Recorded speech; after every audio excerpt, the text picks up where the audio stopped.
J'ai 72 ans. Je suis mort et je l'ai vu, Jésus. Il m'a révélé des vérités cachées, si puissantes que la plupart des gens n'osent pas y croire. Je suis ici pour les partager avec vous maintenant. Jésus m'a regardé et m'a dit, nous serons prévenus une semaine à l'avance. C'était un avertissement, une miséricorde, un appel à se préparer. Certains diront que je suis folle, que ce n'est qu'un cauchemar, mais je jure devant Dieu que ce que je vais vous dire est la vérité. Cela a changé ma vie, et je crois que cela changera la vôtre aussi. Si vous croyez au miracle de Dieu et aspirez à entendre sa voix, dites Amen dans les commentaires ci-dessous. J'ai l'impression qu'il nous parle en ce moment même. Au début, je n'étais pas une sainte, juste une chrétienne ordinaire jusqu'à cette nuit fatidique. J'étais dans le salon.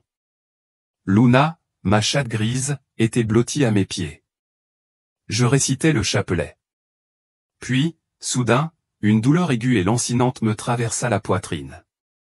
Je n'avais jamais rien ressenti de tel auparavant. Luna, j'ai essayé d'appeler, mais ma voix n'était qu'un murmure, à peine audible. Le téléphone était à l'autre bout de la pièce, trop loin. Tu sais? La douleur était trop intense. Ma vision s'est brouillée. La pièce s'est estompée.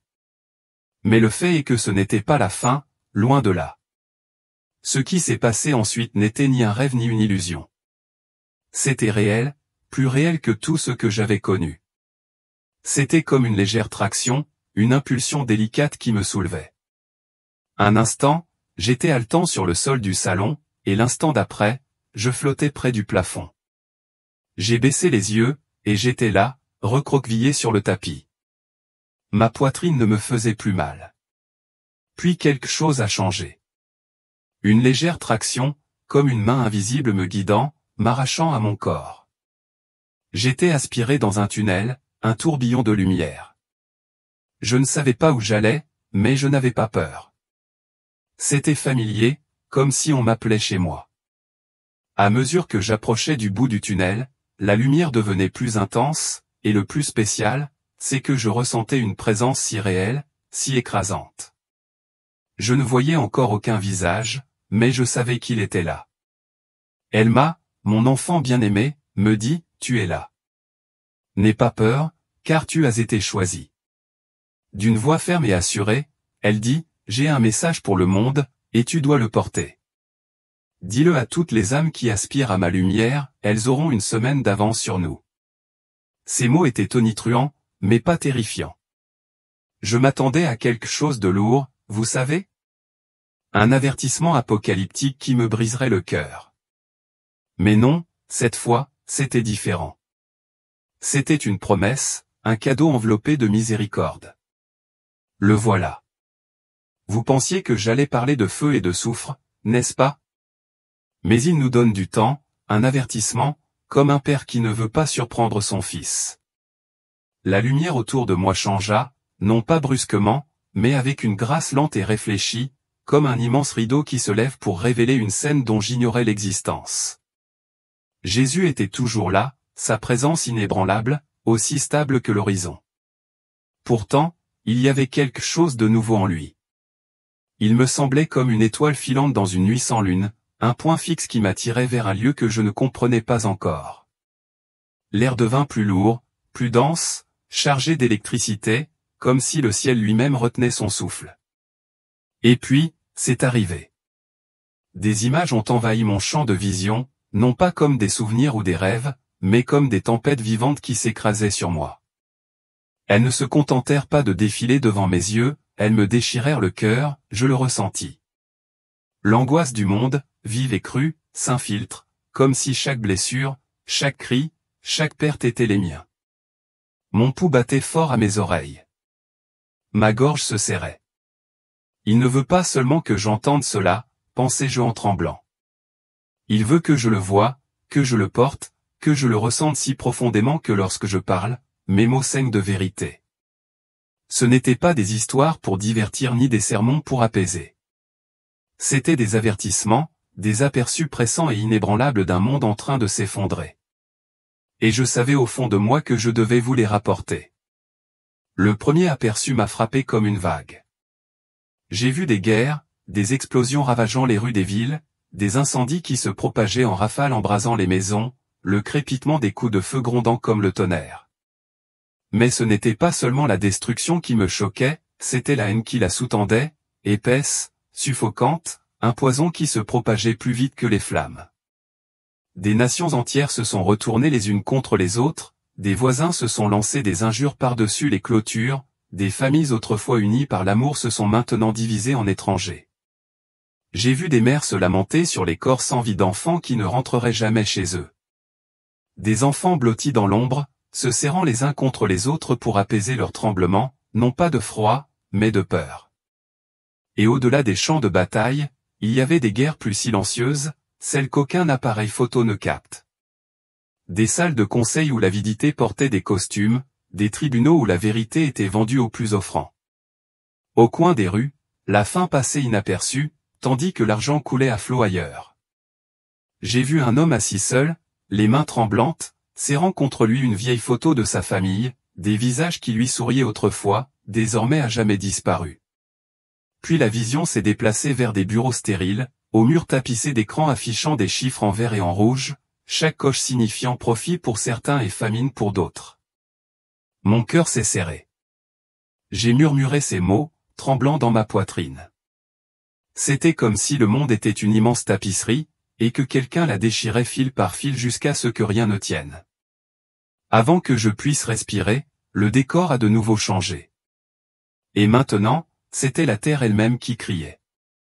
J'ai vu des inondations engloutir des villes entières, des rues disparaître sous une eau sombre et tourbillonnante. Des familles s'accrochaient au toit tandis que leurs maisons disparaissaient sous elles. Des incendies ravageaient des forêts autrefois verdoyantes, leur rugissement assourdissant et affamé, dévorant tout sur leur passage. Le ciel se transforma en cendres, étouffant l'air jusqu'à ce que même le soleil sembla reculer. Des ouragans s'abattirent sur les côtes, déchirant des bâtiments comme s'ils étaient en papier. Le vent hurla avec une voix semblable à un jugement. Des tremblements de terre déchirèrent la terre, engloutissant les rues et dispersant des foules terrifiées. J'ai vu une famille blottie dans l'ombre d'une porte en ruine, le visage pâle, le regard en quête d'une sécurité qui ne viendrait pas. Ce n'est pas juste le journal télévisé, me suis-je dit, la voix brisée. C'est réel, cru et plus proche qu'on n'ose le croire.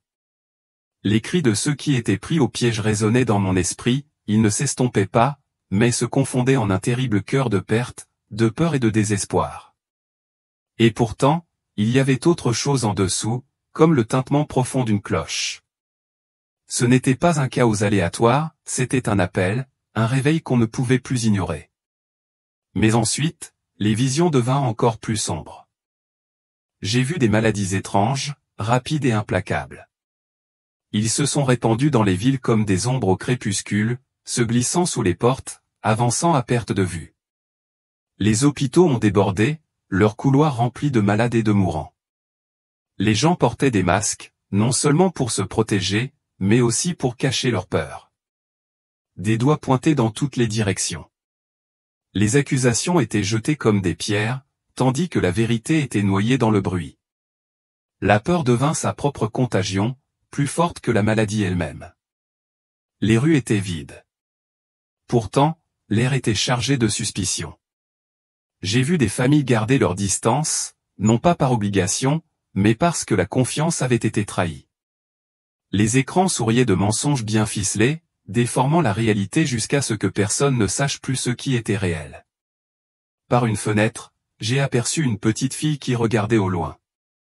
Sa petite main était pressée contre la vitre. Son regard était terne, vide, comme si le poids du monde lui avait déjà dit qu'elle était seule. C'est comme un cauchemar dont on ne peut se réveiller, me suis-je dit, l'estomac noué. Mais alors même que la terreur m'envahissait, quelque chose d'autre m'a frappé. Ce n'était pas la fin. Non, c'était un signe, un avertissement gravé dans le feu et la cendre. Un aperçu de ce qui nous attend si nous ne changeons pas de cap, chaos, division, maladie. Rien de tout cela n'était encore définitif. C'était une opportunité étroite et urgente de se réveiller, de se préparer, et ce que je voyais ensuite allait rendre cette urgence indéniable. Les visions se modifièrent à nouveau, et cette fois, elles pénétrèrent plus profondément que n'importe quelle image de champ de bataille, d'océan déchaîné ou de ville en ruine. Ce qui se déroulait devant moi était plus calme, mais d'une certaine manière bien plus dévastateur.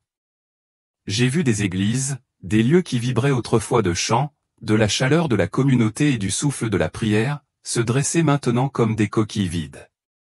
L'air intérieur était vicié, presque vierge de toute dévotion. Les bancs, autrefois remplis de fidèles, étaient désormais presque vides, leur bois accumulant une poussière que personne ne prenait la peine de nettoyer. Les autels semblaient abandonnés, les nappes décolorées, les bougies froides, mais ce n'était pas leur absence totale qui me frappait. Les fidèles étaient toujours là, assis sur les bancs, la tête baissée, les lèvres frémissant au rythme de la liturgie, et pourtant leur cœur, leur âme même, était ailleurs. C'était comme si le sanctuaire était devenu une scène où l'on répétait les mouvements, mais que l'esprit avait disparu. Je les ai vus chanter des cantiques sans écouter les paroles, agenouillés sans ressentir le poids de la prière. Leurs pensées allaient vers les écrans de téléphone éclairés, les emplois du temps du bureau, la prochaine série qu'ils prévoyaient de mater. Ce qui avait été une bouée de sauvetage s'était transformé en quelque chose d'ennuyeux et de obligatoire, une corvée à endurer plutôt qu'une joie à savourer. Ce n'était pas la rébellion qui les vidait, c'était la distraction. Les idoles n'étaient plus des veaux d'or, c'étaient des objets rutilants, des relevés bancaires, des applaudissements d'inconnus et des plaisirs qui s'évanouissaient aussi vite qu'ils étaient venus. Je voyais leur cœur, pensais-je, la poitrine serrée de douleur. Si froid, si immobile, comme enchâssés dans la glace. Ils étaient présents physiquement, mais en vérité, leur esprit avait parcouru des kilomètres, poursuivant des choses qui ne pourraient jamais les sauver. Cela me faisait plus de peine que de voir des nations brûler, des vagues engloutir des rivages entiers. Les guerres et les tempêtes étaient violentes et rapides, leur destruction évidente. Mais cela, c'était lent, silencieux, presque courtois, la mort silencieuse de l'espoir, s'insinuant comme une ombre. Personne ne s'en aperçut jusqu'à ce qu'elle engloutisse tout. Puis la vision changea de nouveau, et mon regard se tourna vers ceux qui avaient autrefois consacré toute leur vie à Dieu, prêtres, pasteurs, missionnaires, religieuses, bergers, sentinelles, se chargeaient de garder le troupeau. Mais maintenant, je les voyais dériver. Certains portaient encore leurs vêtements liturgiques, mais leur vie ne semblait pas différente du monde qui les entourait. J'ai vu des hommes et des femmes qui avaient autrefois servi humblement, désormais attirés par des voitures de luxe, des demeures somptueuses et des vacances au soleil. Je les ai vus rire dans des bars où l'esprit était absent, laissant l'appel à la sainteté leur glisser entre les doigts, comme du sable entre des doigts ouverts. Ils n'avaient pas abandonné Dieu d'un seul instant. C'était plus lent, plus subtil. Ils se rendaient petit à petit, morceau par morceau, jusqu'au jour où l'armure de leur vocation gisait éparpillée à leurs pieds. Et ils sont sans défense maintenant, me murmurai-je, le cœur serré sous le poids de cette vision. Et l'ennemi le sait. Ils avaient baissé leur bouclier avant la fin de la bataille. Ce n'était pas seulement une faiblesse humaine que je voyais. C'était une trahison, une fissure dans les fondements même de l'Église. Et je savais au plus profond de moi que lorsque les dirigeants tombent, le troupeau est exposé. La douleur s'est installée en moi comme une pierre dans ma poitrine. C'étaient les élus de Dieu, destinés à diriger, à protéger, à tenir bon, mais ils trébuchaient, empêtrés dans des tentations auxquelles ils avaient autrefois renoncé.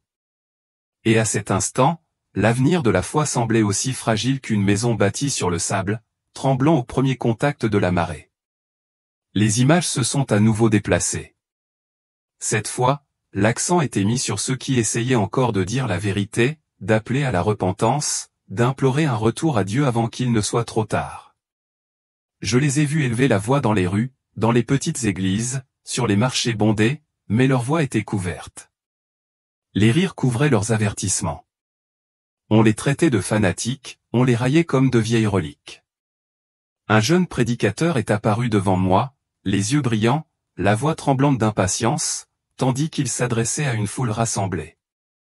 Ses paroles étaient enflammées, mais les visages devant lui restaient impassibles. Certains levaient les yeux au ciel, d'autres arboraient un sourire narquois. Puis vinrent les mensonges habiles, des mensonges sournois qui se propageaient plus vite que la vérité. Il réécrivait la réalité, transformant le bien en mal et le mal en noblesse. La frontière entre vérité et fiction s'est estompée jusqu'à disparaître complètement. Et le doute a germé comme une mauvaise herbe dans le cœur des gens. Il a rapidement pris racine, s'en prenant au peu de foi qui restait, étouffant toute clarté et toute conviction. Les gens sont si influençables, pensais-je, l'estomac noué tandis qu'ils s'écroulaient. Le plus glaçant n'était pas la moquerie, mais le silence. Tant de gens voyaient le mal défiler au grand jour, la haine, la cupidité, la cruauté, et pourtant ils se détournaient. Ils gardaient la tête basse, la voix basse, trop effrayés pour se différencier. C'était comme entendre une sonnette d'alarme retentir au loin, un son faible mais insistant. Pourtant, tout le monde continuait comme si elle n'était pas là. Ce silence, me dis-je, tremblant du plus profond de mon être, était plus fort que n'importe quel cri. C'était le silence du consentement, le silence de l'abandon. Et tandis que la vision commençait à s'assombrir, je compris que ce n'était pas seulement une image qui m'était montrée, c'était un appel, une supplication, une sommation de me réveiller avant l'heure, car ce qui allait suivre, je le savais. Cela ne laisserait aucune place à l'hésitation. Les visions s'approfondirent, devenant plus sombres, plus lourdes et plus froides, jusqu'à ce que je sente presque l'air se glacer autour de moi. Ce qui m'apparut fut l'image de dessin animé qui fait rire les gens. Pas de cornes rouges, pas de queue pointue, pas de trident à la main. C'était quelque chose de bien plus terrifiant dans sa subtilité. C'était une ombre informe et patiente, se glissant dans les moindres recoins de la vie humaine. Elle n'éclatait ni dans le bruit ni dans le chaos.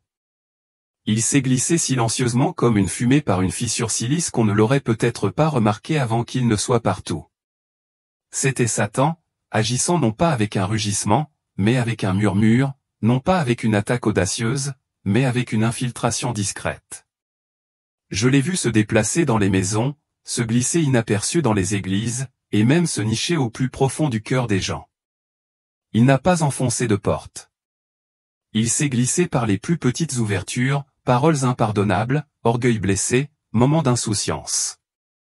Il a semé de minuscules graines de division, si petites qu'elles semblaient inoffensives au premier abord, mais qui ont germé et ont étranglé la confiance et l'amour.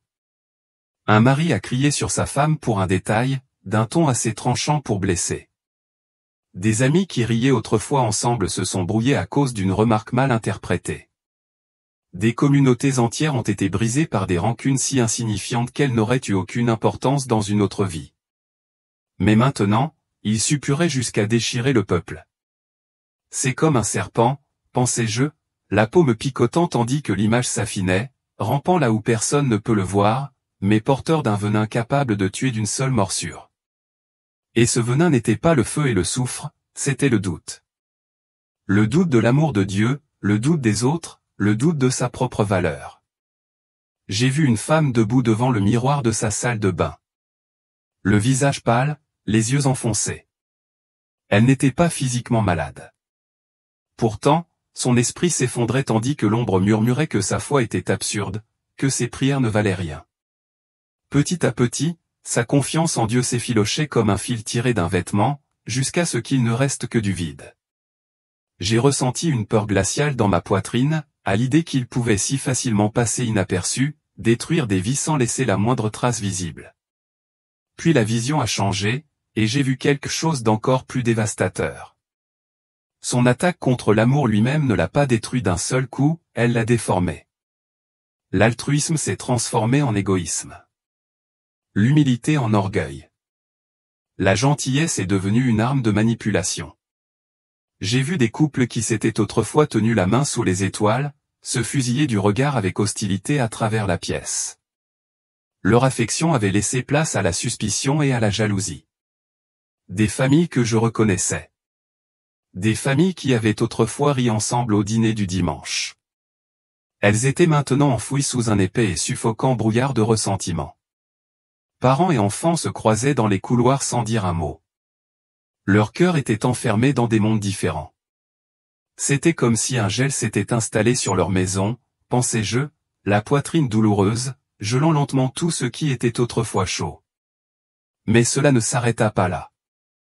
L'ennemi empoisonnait leurs liens, alimentant la cupidité là où vivait autrefois la générosité. La luxure là où il y avait autrefois de l'engagement, s'installant là où il y avait de la patience. Elle attaquait leur esprit autant que leurs relations, semant la peur comme un parasite. Peur de l'avenir, peur de l'échec, peur de ne pas être à la hauteur. J'ai vu un homme assis à sa table de cuisine, tard un soir, les yeux rivés sur une pile de factures impayées. Leurs épaules s'affaissèrent, l'espoir s'évanouissant dans leurs yeux. Puis j'aperçus une foule rassemblée sur une place publique. Pourtant, chacun était prisonnier de sa propre inquiétude, incapable de discerner l'humanité sur les visages qui l'entouraient. L'ennemi ne se contentait pas de briser les liens, il sapait le courage, érodait la confiance et étouffait l'amour lui-même. Et puis vint la vision qui me bouleversa, celle qui fit trembler mes genoux et trembler ma voix.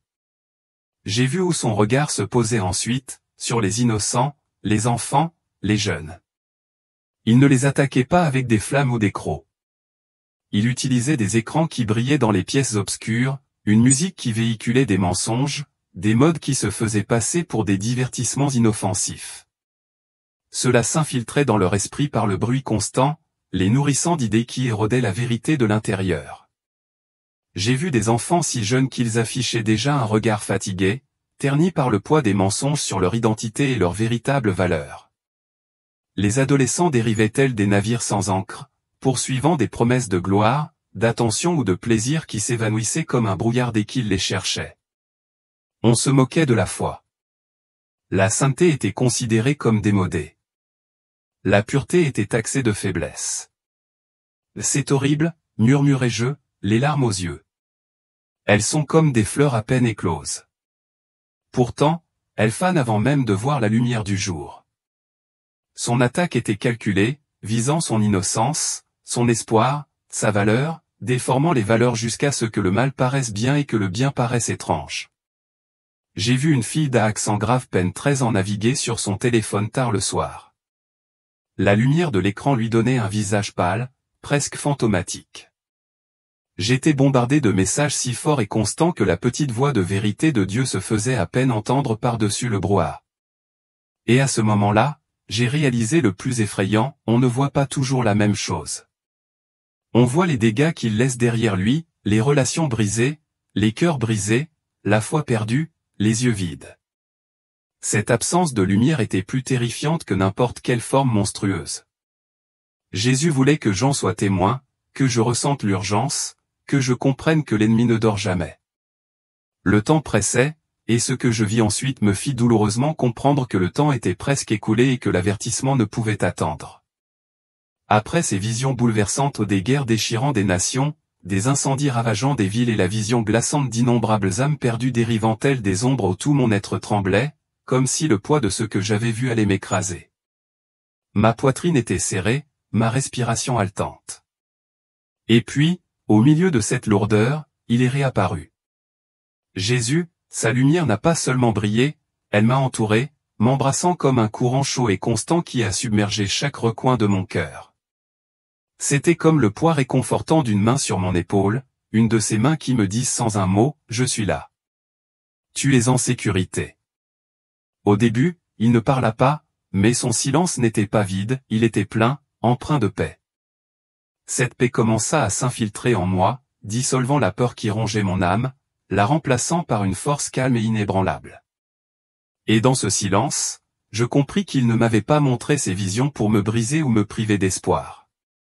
Il ne me les avait pas montrées pour que je sois prête. Pour connaître la vérité avant que la tempête ne frappe vraiment. Il est toujours là, murmurai-je en mon cœur. Il me guide toujours pas à pas, puis sa voix devint claire, douce, mais d'une fermeté qui me fit l'écouter de toutes parts.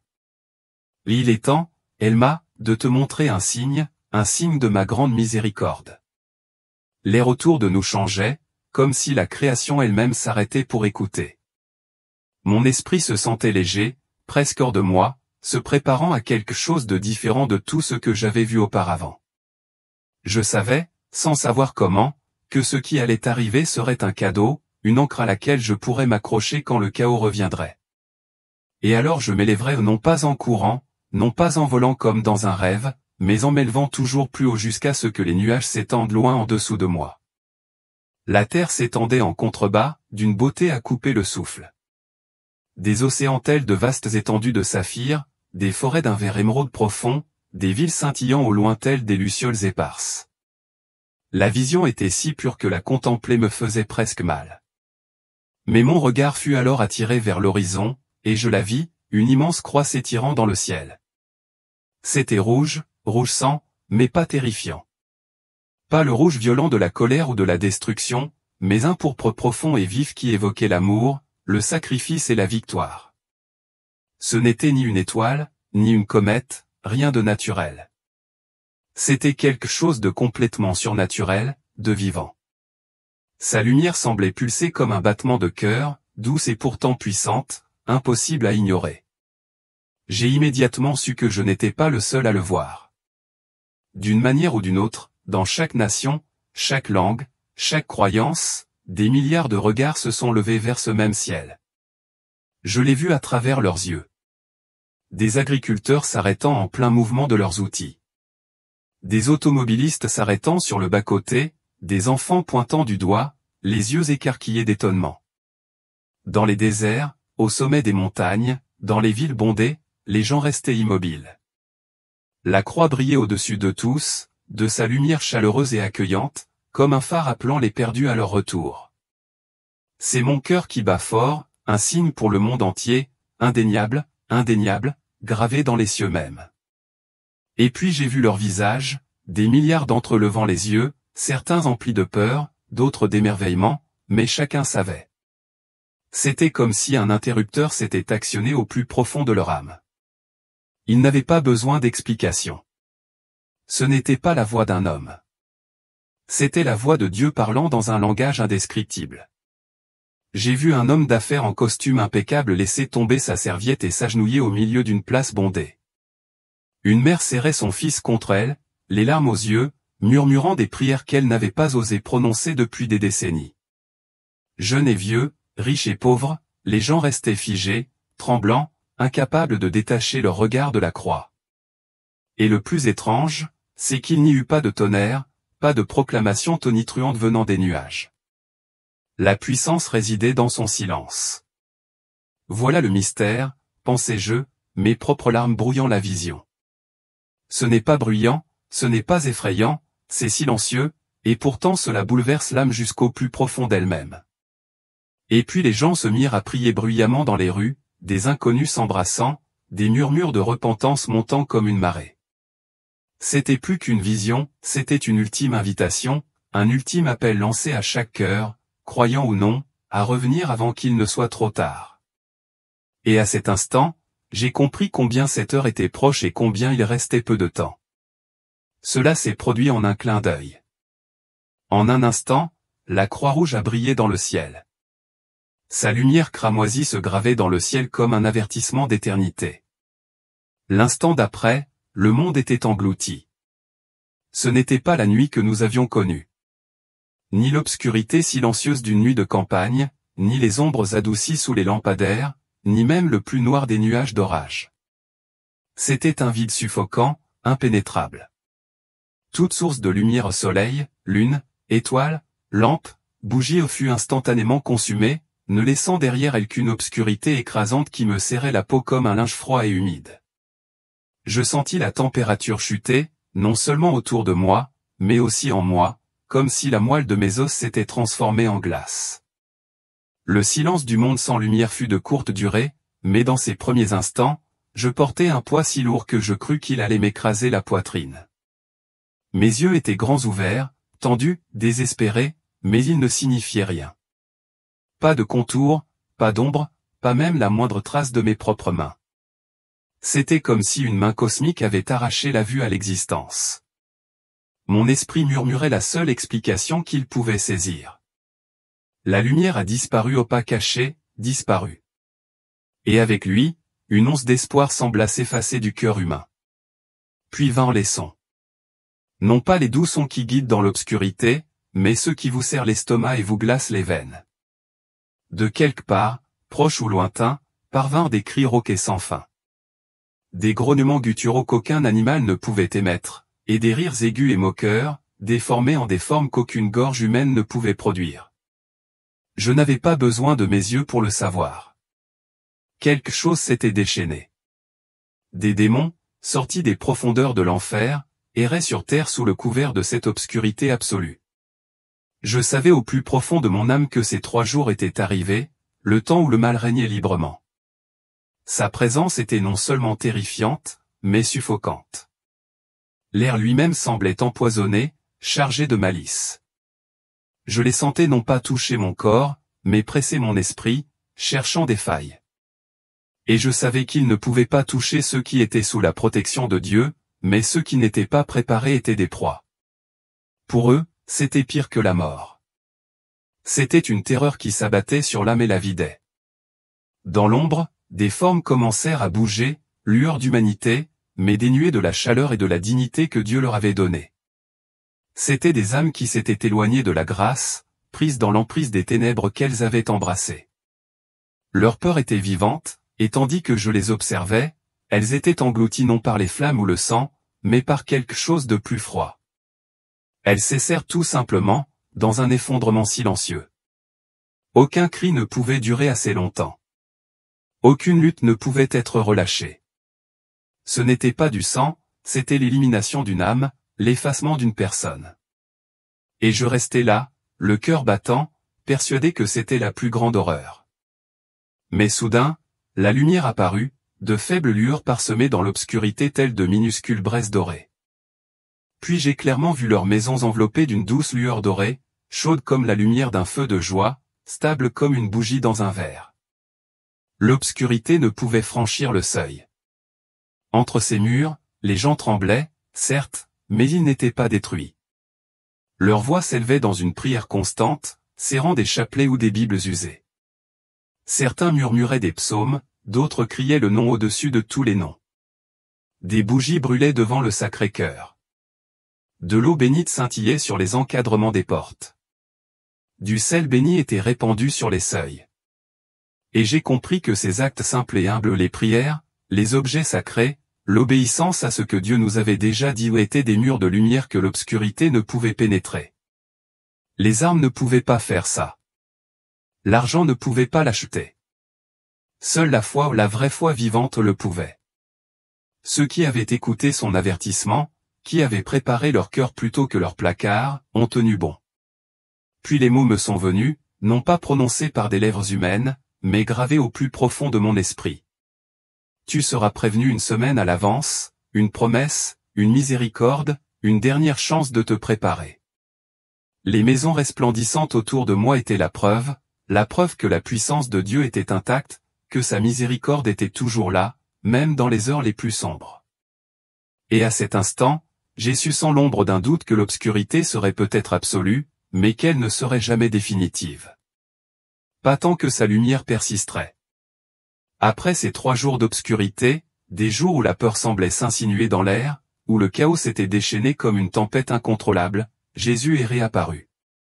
Ce n'était pas une vision lointaine, mais une proximité si bouleversante que tout en moi la ressentait.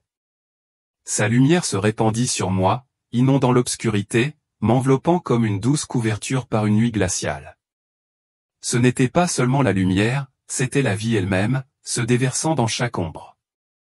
Chassant les derniers vestiges du désespoir, j'eus l'impression de voir le premier rayon de soleil après une nuit sans lune sans fin. L'espoir perçait dans des couleurs que mes yeux terrestres n'avaient jamais vues. Il n'eut pas besoin de dire grand-chose. En fait, il ne disait presque rien, mais sa présence était un langage à part entière. Elle me disait ce que mon esprit parvenait à peine à saisir. Ce n'est pas la fin. C'est le début de quelque chose de nouveau. Ma poitrine se souleva, mêlée d'un étrange soulagement et d'impatience. Je pouvais presque entendre les battements de mon cœur murmurer. Ce n'est pas fini. Ce n'est que le début. Les visions autour de moi changèrent, et je commençais à voir des scènes non pas de destruction, mais de renouveau. Les gens affluaient vers les églises comme si quelque chose au plus profond d'eux-mêmes s'était enfin réveillé. Les visages étaient baignés de larmes. Les voix étranglaient. Ce n'était pas par habitude, mais par un besoin désespéré. Je les ai vus agenouillés dans des confessionnaux, les mains tremblantes, déversant des années de secrets, de honte et de regrets qu'ils avaient trop longtemps gardés.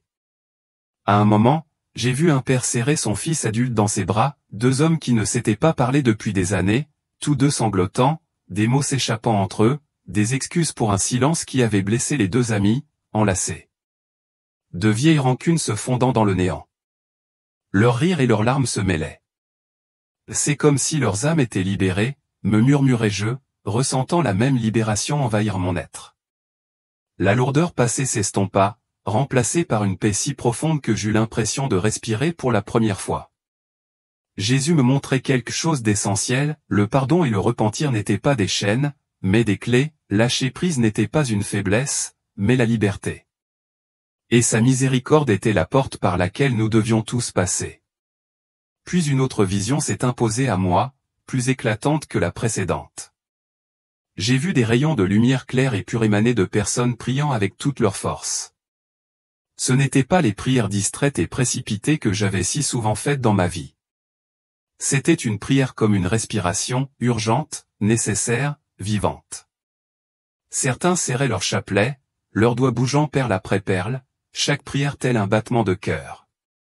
D'autres serraient contre eux des bibles usées, le regard fixé sur les mots, comme s'ils puisaient de la force dans chaque syllabe. Et j'ai compris qu'ils n'étaient pas de simples objets, c'étaient des armes, des boucliers pour l'âme dans une guerre que la plupart ne pouvaient voir. L'Eucharistie est apparue devant moi. Brillant d'une lumière qui pulsait comme le rythme de la vie elle-même, nourrissant les cœurs comme du pain pour les affamés. J'ai vu des confessionnaux emplis de pleurs silencieux, mais c'étaient les pleurs des âmes, purifiées, renouvelées dans le silence du repentir privé. Le même miracle se produisait, les chaînes tombaient, les cœurs étaient restaurés. Ce ne sont pas des rituels vides de sens, murmurai-je. Ma voix tremblait d'émerveillement. Ce sont des lignes de vie, des chemins qui mènent droit à lui. Une femme était agenouillée dans un coin, priant le chapelet avec une telle dévotion qu'une lumière jaillit de sa poitrine, repoussant les ombres autour d'elle. Un homme prononça les paroles du psaume 23 d'une voix ferme et inébranlable, et je voyais la force l'envahir comme si elle tombait du ciel. Jésus m'avait fait comprendre quelque chose de très clair. La prière et les sacrements n'étaient pas des gestes symboliques, ils étaient une puissance réelle et vivante, des vecteurs de sa force, de sa protection et de son amour. J'ai vu un jeune couple penché sur une Bible, la tête baissée, le visage d'un calme qui défiait le chaos qui régnait dans le monde extérieur. Ce n'était pas la perfection qui les avait amenés là. C'était un abandon, l'acte de se tourner vers lui et de laisser son amour les transformer de l'intérieur. C'était une préparation. C'est ainsi que nous nous tiendrions lorsque la terre tremblerait sous nos pieds.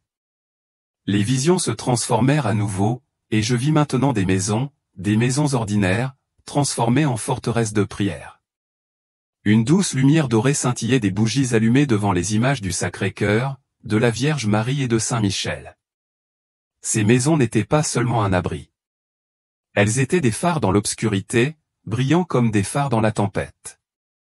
J'ai vu des familles rassemblées, leurs voix s'élevant à l'unisson en prière, comme un chant impossible à taire.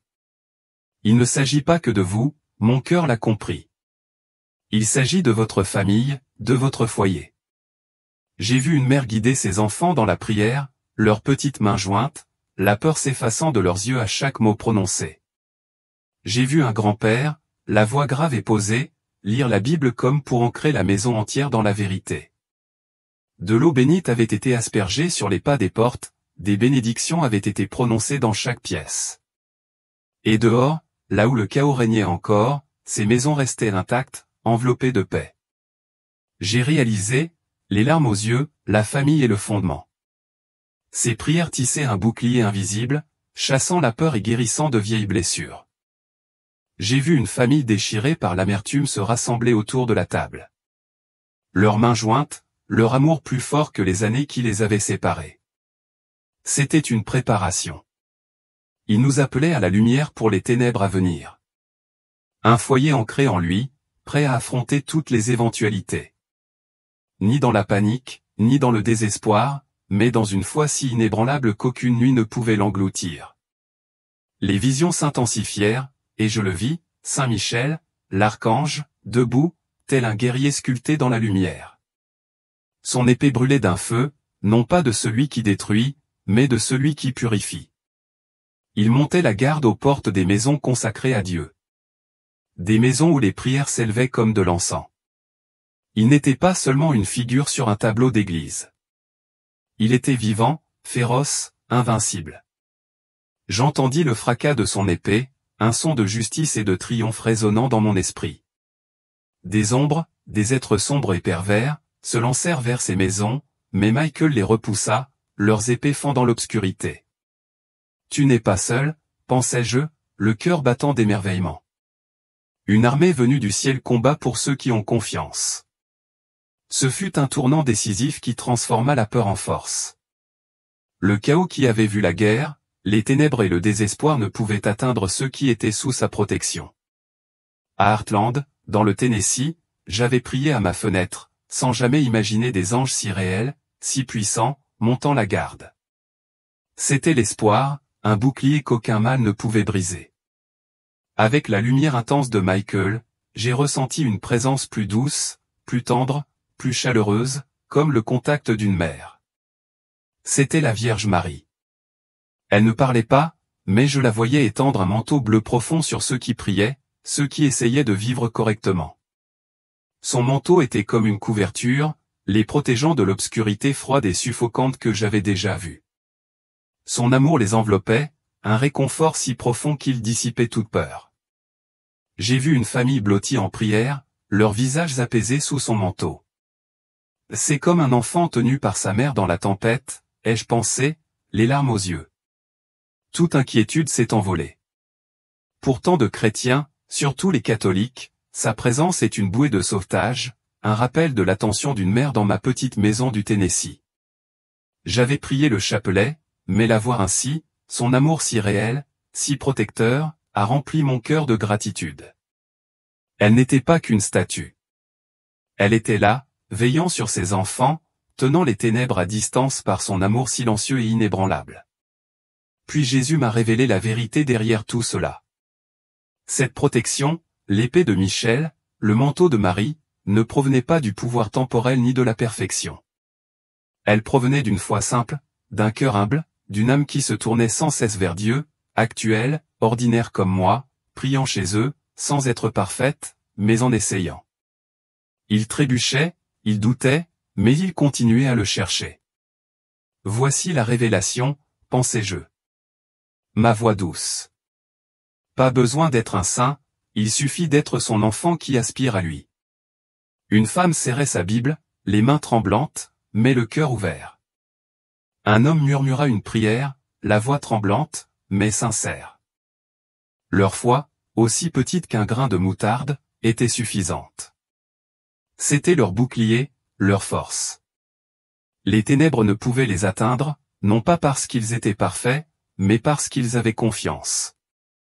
Et ce qui suivit me montra pourquoi cette confiance était essentielle. Jésus se tint à nouveau devant moi, me prit la main, et une paix indescriptible emplit mon cœur, apaisant mon esprit tremblant. Son regard, à la fois bienveillant et pénétrant, soutint le mien. « Elma, as-tu vu? As-tu compris ?» Sa voix résonna dans mon cœur. « Maintenant, tu dois revenir. Raconte au monde ce que tu as vu et entendu. Ne crains ni le ridicule ni le doute. Ta foi simple est ta plus grande arme. Tu es mon messager. » Ces paroles étaient à la fois un rappel et un réconfort. Il répéta sa promesse. Nous serons prévenus une semaine à l'avance. Ce n'était pas une menace, mais une grâce, une occasion de me préparer. Je suis avec toi, disait-il fermement. Tu n'es jamais seul. Cette promesse brûlait en moi, me donnant de la force. J'étais plus qu'une veuve de 72 ans, venue du cœur du pays. J'avais été choisi pour cela, et il marcherait à mes côtés. Puis une douce traction me tira en arrière. Tel un torrent m'éloignant de sa lumière, mon cœur aspirait à rester, à reposer à jamais dans cet amour parfait. Mais le feu de la détermination brûlait plus fort. J'avais une mission. Peu à peu, je me suis senti lourd, à nouveau uni à mon corps. Mes yeux s'ouvrirent sur les lumières vives de l'hôpital, l'odeur stérile de l'antiseptique emplissant mes narines. Les machines bipèrent rythmiquement. Je suis réveillé, pensais-je, groggy, comme si je sortais d'un rêve trop réel pour être vrai. Médecins et infirmières m'entouraient. Leurs visages étaient choqués. J'avais été déclaré mort. Mon cœur s'était arrêté, mon pouls s'était arrêté. Me voilà maintenant, respirant vivant. Ils parlaient à voix basse de miracles médicaux, de dossiers médicaux et de moniteurs. J'ai simplement souri faiblement. Ce n'est pas un accident médical, ai-je pensé le cœur lourd. C'est son miracle. Mon corps était faible, mais mon esprit était vivant grâce à ce que j'avais vu, prêt à transmettre son message, quelle que soit la difficulté. Mon corps était faible. J'arrivais à peine à m'asseoir dans mon lit d'hôpital, mais ces images vives me brûlaient l'esprit. Le monde autour de moi, où les bips des machines, les plateaux des patients, le bavardage des infirmières étaient ternes, presque artificiels comparés à la lumière du ciel. J'avais du mal à me réintégrer dans cette vie, comme si j'essayais d'enfiler un manteau qui ne me va plus. Le doute me rongeait. Comment une simple vieille femme peut-elle transmettre un message aussi puissant, me demandais-je, l'estomac noué. Et s'il se moquait de moi? Il me traiterait de folle. La peur du rejet, du ridicule, pesait comme une montagne dans ma poitrine, mais ces mots résonnaient en moi, implacables, me poussant à aller de l'avant. Cette pression, pensais-je, la voix tremblante, est plus lourde que l'Everest. Mais je ne peux pas garder ça pour moi. Il fallait que je parle, que je partage sa promesse, son avertissement.